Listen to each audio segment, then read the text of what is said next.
MVP 인비테이셔널 2012 16강 4경기 함께하고 계십니다. 신대근 선수가 강적 정윤종 선수를 상대로 예상 외의 선전을 보여주면서 현재 2대 0으로 앞서고 있습니다. 네, 아마 정윤종 선수의 지금까지의 과정을 알고 계신 분들로서는 조금 의외의 상황이 나오고 있다라고 깜짝 놀랐을 텐데 신대근 선수가 정말 강력한 모습을 보여주고 있고 특히 더 놀라운 것은 일반적인 경기 양상을 완벽하게 뒤바꿔 놓은 그런 경기를 보여줬다는 뜻입니다. 네, 그런 것들은 정윤정 선수로서 초반에 다시 한 번 더 승부수를 꺼내들기에 좀 부담감을 안게 만드는데 좀 영향을 주지 않을까 싶습니다. 네, 예상을 뒤엎는 신대근 선수의 전략과 경기 운영에 조금 당황하고 있는 것으로 보이는 정윤종 선수인데요. 3세트에선 과연 어떤 경기가 펼쳐질지 바로 확인해 보겠습니다.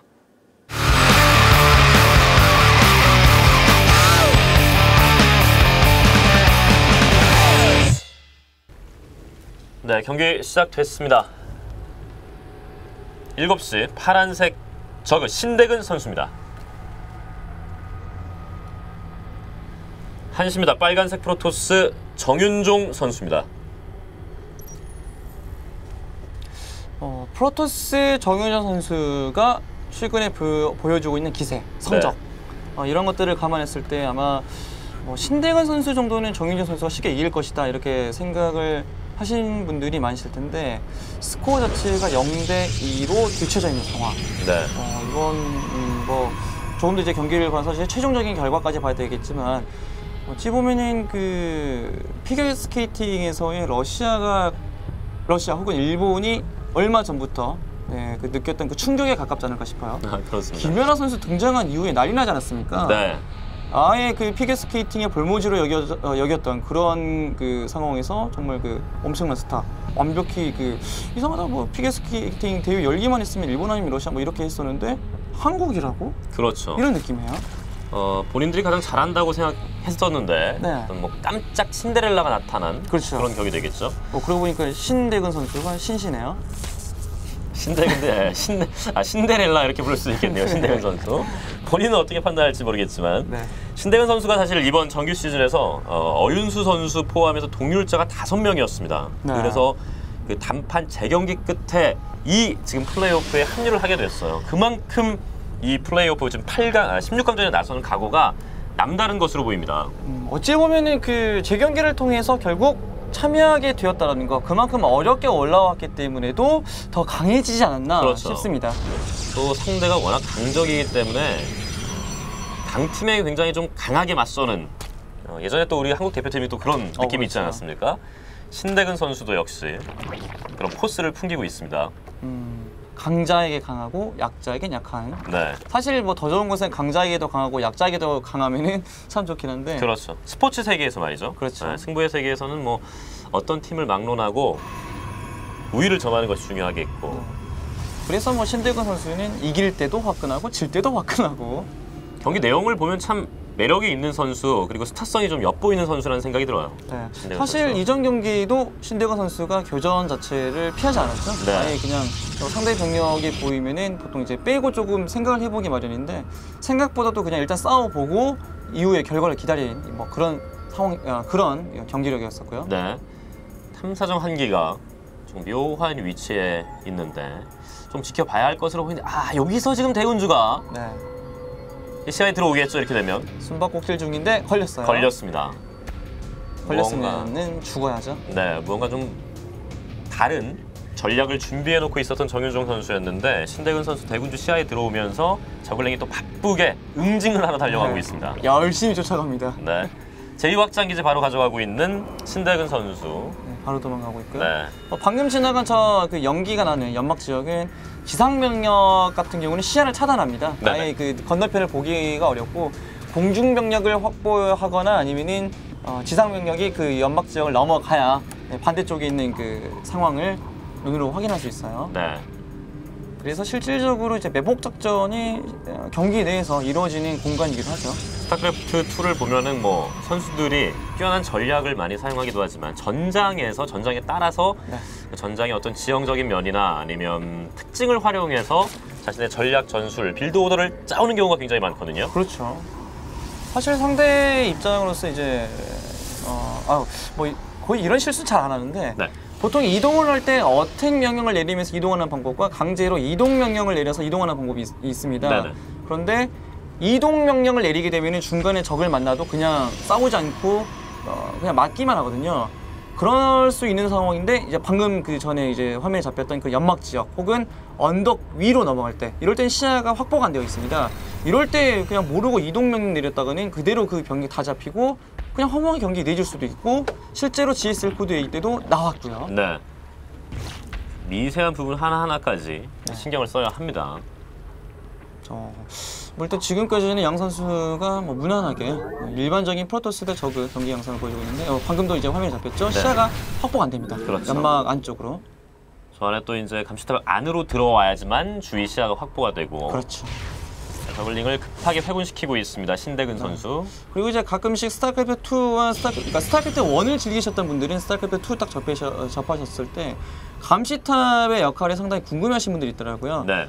미니맵상으로 봤을 때는 이제 눈 모양으로 이제 그려져 있는 공간이 있는데 그건 쉽게 생각하면은 그냥 망원경이 설치된 곳이다. 전망대라고 생각하시면 돼요. 네. 그 근처로 가면은 저기 망원경 그 전망대 딱 섰을 때 멀리 볼 수 있지 않습니까? 지금도 보면은 한 개의 저글링이 자신의 시야보다 더 넓은 곳을 볼 수 있고 이것은 이제 먼저 가져간 쪽 임자고 두 진영 이상이 모였을 때는 서로가 확보를 못합니다. 네. 망원경 하나밖에 없는데 두 명이서 서로 싸우고 있는 거예요, 그냥 그 안에서. 그렇죠. 축구 경기장으로 치면 뭐 S석 정도 되는 거예요. 쫙 이게 뻥 뚫려서 시야가 슈퍼 아주. S석이죠? 그렇죠. 네. 아주 잘 보입니다. 바퀴 소굴입니다. 신대근 선수의 선택. 부하장 하나 더 늘려주고 있고 번식지까지 가고 있네요. 이전 경기와 비슷한 패턴이죠. 비슷하기도 하지만 일반적입니다. 정말 많은 저그 선수들이 프로토스를 상대로 저런 일반적인 이제 트리플 이후에 바퀴 체제를 선언하는 거예요. 네. 반면에 정윤종 선수는 다수의 관문, 관문을 한 번에 6개까지 늘려주고 있습니다. 7개는 아니고요. 이전 경기와 수정탑이죠, 네. 똑같죠. 똑같은데 여기서 이제 지켜봐야 할 것은 정윤효 선수의 병력이 나가다가 자신의 앞마당에서 이제 상대방이 병력과 만나는 상황에서 이제 교전에서 피했었거든요. 네. 자, 이번에는 과연 어떻게 또 교전을 할지가 중요합니다. 네, 신대근 선수는 진화장에서 업그레이드를 시도를 하면서 일본의 숫자도 좀 넉넉하게 앞서 있는 상황이고 무언가 조금 더 중후반을 본다면 하나의 타이밍을 노리고 있는 정윤종 선수인데 감시탑을 지나쳐서 시야 확보 한번 하고 내려가고 있습니다. 줄줄이 내려오네요. 지금도 올인 러시죠. 네. 불멸자 3기를 확보한 이후에 바퀴 중심인 적의 병력을 상대하겠다라는 정윤종 선수의 승부수입니다. 네, 수정탑을 소환하고 있어요. 이건 신대건 선수는 자신의 확장을 벌이겠다는 생각인 것 같은데요. 네. 주력 병력 싸움을 피하고 일부의 병력을 돌리면서 조금 이제 경기 자체를 좀 일반적이지 않은 양상으로 바꾸겠다는 생각입니다. 네. 하지만 또 중간에 걸렸어요. 정윤종 선수가 돌려 세웁니다, 병력들을. 시간 잘 끄는데요. 네. 신대근 선수의 바퀴가 먼저 정윤종 선수의 진영 쪽으로 도착을 했습니다. 애초에 공격에서는 신대건 선수보다 정윤종 선수가 빨랐었는데 실질적으로 행동으로 먼저 보여준 쪽은 신대건 선수입니다. 그렇죠. 그리고 이쪽도 병력이 어느 정도 있어요, 신대근 선수. 그렇죠. 여기서 또 곧잘 싸워주고 있고요. 네. 역장으로 둘러치면서 최대한 역장을 활용해서 효율적인 싸움을 하고 있는데 정윤종 선수 말이죠.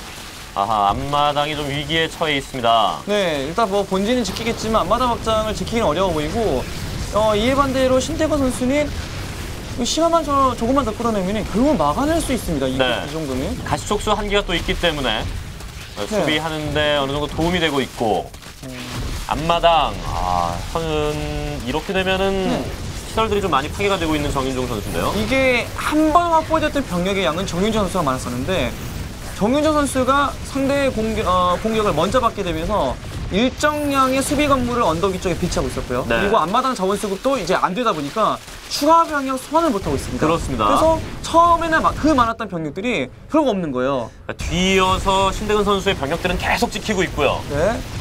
이게 부자는 3대가 간다라는 말이 있긴 하지만 지금의 정윤종 선수는 3대에 못 갑니다. 네. 지금 있는 병력들로 승부를 봐야 하는 정윤종 선수인데. 네, 조금씩 부모님이 열심히 만들어주신 그 재산을 조금씩 거의 소모하고 있는 정윤종 선수죠. 그렇죠. 남아있는 자산이 이제 얼마 없습니다.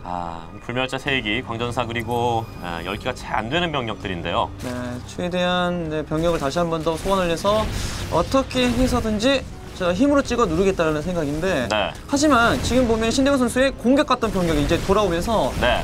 이제 만만치 않습니다. 그렇습니다. 제2확장기지를 타격하고 있는 정윤종 선수의 뒤를 노리는 신대근 선수.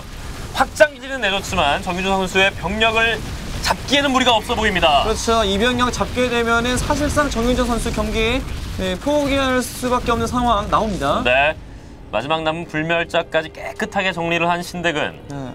일단 정윤종 선수로서는 신대근 선수의 확장 2개를 파괴하긴 했는데 자신의 확장 1개 그리고 상대의 확장 2개 숫자로만 놓고 봤을 때는 정윤종 선수가 이득을 본 것처럼 보이지만 네. 실제로 보면 그렇지 않습니다. 네. 저그란 종족은 이 정도 상황에서 복구하는 능력이 프로토스보다 훨씬 더 좋아요. 남는 장사가 아니었어요. 그렇죠. 정윤종 선수. 다시 한번 인공 제어소를 소환하면서 네. 재건의 움직임을 갖고 있는 정윤종 선수인데요. 이제 슬슬 신대건 선수는 확장 복구해주면서 이미 또 둥지탑도 미리 지어줬겠다. 뮤탈리스크를 바로 이제 확보할 수 있거든요. 네.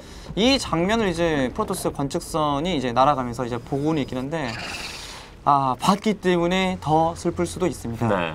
안 되겠구나 이런 생각이 아마 네. 정윤종 선수의 뇌리를 스치고 지나가지 않았을까.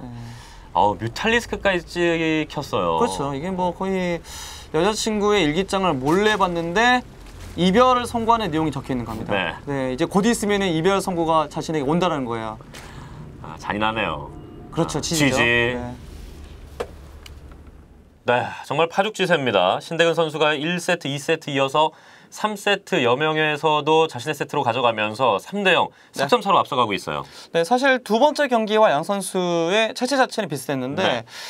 이거 양 선수 그리고 양 선수를 응원하는 팬분들에게는 상당히 더 큰 이미지, 인상을 주지 않을까 싶습니다. 네. 이게 두 번째 경기는 사실상 정윤정 선수가 조금 실수를 해서 정윤정 선수가 피했었는데 세 번째 경기는 정윤정 선수가 딱히 실수를 했다고 보기보다는 신대근 선수가 정말 잘 했었어요. 사실 불멸자 올인러시 맞기 정말 어려운데 깔끔하게 거의 교과서적인 해법을 보여주게 되면서 앞으로 저그 대 프로토스의 경기에 상당히 큰 영향을 줄 만한 그런 내용이었습니다. 네, 정말 저희가 좀 장난스럽게 말씀드리긴 했지만 신데렐라로 급부상하고 있는 신대근 선수입니다. 4세트, 정윤종 선수를 상대로 만약에 4세트까지 잡아낸다면 한 세트를 내주지도 않고 승리를 하게 되는 것인데 과연 그 꿈이 이루어지게 될지 잠시 후에 돌아오겠습니다.